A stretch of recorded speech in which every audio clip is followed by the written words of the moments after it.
Connors in studio. Coming up on the Voya halftime report, we'll check in on a Clemson team trailing at the half of the second week in a row. Plus, Alabama picking up where they left off last week, and Michigan picking up the pieces after the loss to Oklahoma. Boy and Sam coming up when you join us at the half. Welcome back to Philadelphia, PA. So now we're at the 2-minute mark after a 2-minute timeout. It's Oklahoma's turn. Wow. 5'11", 203 pounds. He's played bigger than that frame so far this afternoon. 151. Well, as if he's been here before.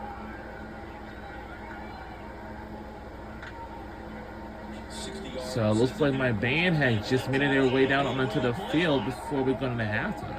Racing out of bounds near the 30. Gain of nearly 9.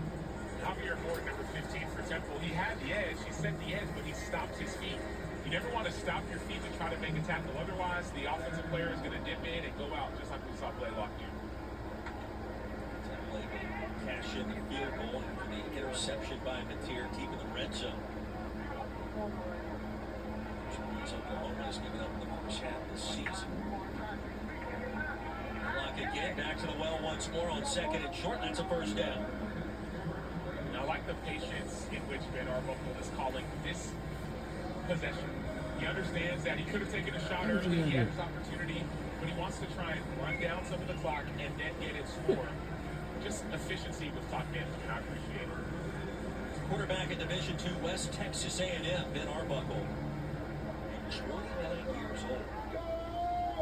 Attacking this new OU offense. We need a 2-minute mark. To the flats. Off the screen, Satania has a little can't miss him and another first down. Gain of 14. You mentioned the injuries at wide receiver a year ago for Oklahoma. Really all 5. Timeout for an injury. Their top wideouts were banged up. The identity for the offense just totally dissipated. There was a change in coordinator middle portion of the year. And this year, Samuel looks totally different. It does, and it's part of it is Satania, part of it is Keontez Lewis, Deion Burks. Another part of it is the coordinator understanding that I have weapons. I want to get the ball to my weapons quickly. Oh, you did have an injured wide receiver, Keontez Lewis, moments ago. Maryland, what's the update? Was eventually allowed out of the injury tent by the training staff and did sit on the bench where the wide receivers sit. The staff asked him, do you want to stay or do you want to go ahead and go to the locker room? And they eventually did convince him to walk off the field on his own, and he is in the locker room now. Was in the locker room, Blaylock to the edge. With the cut inside the 10. OU imposing its will against this Temple defensive front. Morton a tackle. 43 seconds remaining in the half. Timeout is called. Timeout, Oklahoma. The first of the half, be 30 seconds in late. What were your impressions, our conversations with Ben Arbuckle? Obviously very young, 5 years removed from coaching at Seminole High School in Texas. He's made his mark on college football early in his career. I was impressed more than anything by my interaction with him in person. Right? You got to be in person to really get a good feel for people. On Zoom, it was fine, but in person, on the field, before the game, he had such a level of intensity to him. I mean, he was acting as if he was a 30-point underdog. He does not want the level of play to dip at all, no matter who the opponent is. And that intensity stood out to me more than anything. And we asked him a number of questions about how he's got to this point, and also about his quarterback, John Mateer, whose numbers impressive again. And he said the big thing about John is in the locker room, he's got the ability to connect with anybody on this team, on this roster. That's a difference maker, especially in crunch time when facing adversity. Monte Barnes on the field again, a pistol look. He'll try to roll out Mateer. He'll get rid of it as he was tumbling down. And Ty Davis has been active in these last couple of minutes. Incomplete pass. Number 86 was in the area.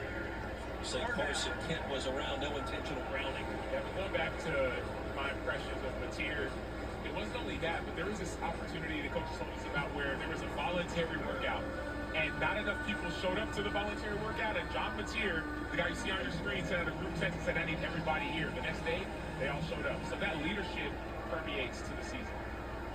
Bunch look bottom of the screen with 4 OU wideouts on third down. Less than 40 seconds to go. Quarterback draw, Mateer. Tries to get to the perimeter, and he cannot. Bumped out hard at the 11. Well, the Temple defense with a stand, and now let's see what Brett Venables wants to do. I love Mateer's confidence and all the things, but this, to me, looks like a clean and legal hit.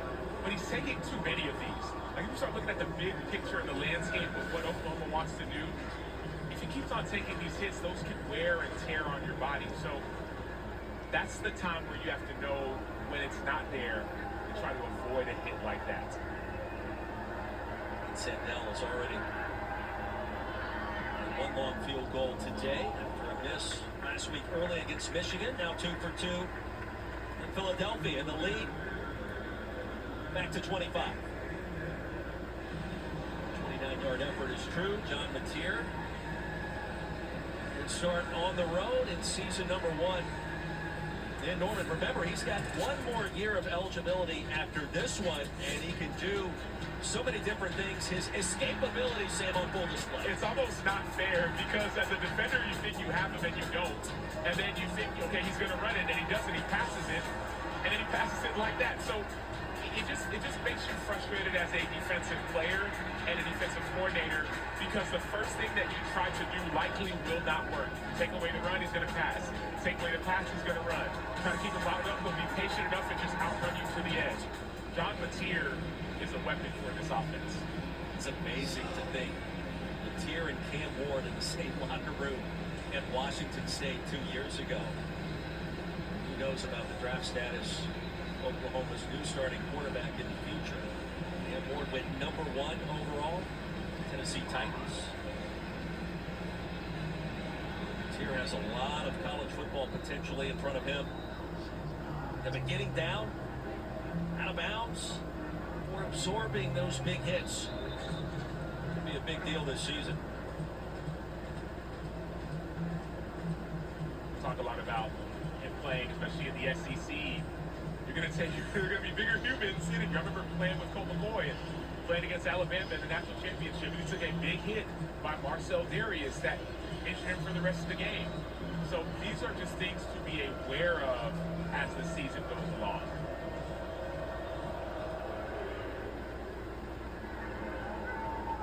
Tyler Stewart of the 3. And dragged down from behind, a lasso tackle by Fry. Coming up, 3:30 Eastern today on ABC. Number 6, Georgia. It's up north to Neyland Stadium in Knoxville. Take on number 15, Tennessee. Then later tonight, in primetime, the Florida Gators and Billy Napier, DJ Latway. Head over to Death Valley and LSU in Baton Rouge, 7:30. Both games also available. All new ESPN. Florida, Roy, has a gauntlet ahead of them. Their next 3 games are against top 10 opponents, and it's not looking good. At least last week when they played South Florida for the Gators. We'll take a knee and Casey Tequila content to kill this one down. The final play, first half dominated by the visitors. well, that'll do it for the first half. So 28-3 our halftime score, and OU gets 3-28 is the score for now. That will do it for the first half, of course. Kevin Connors and Trevor Maddich. Gentlemen,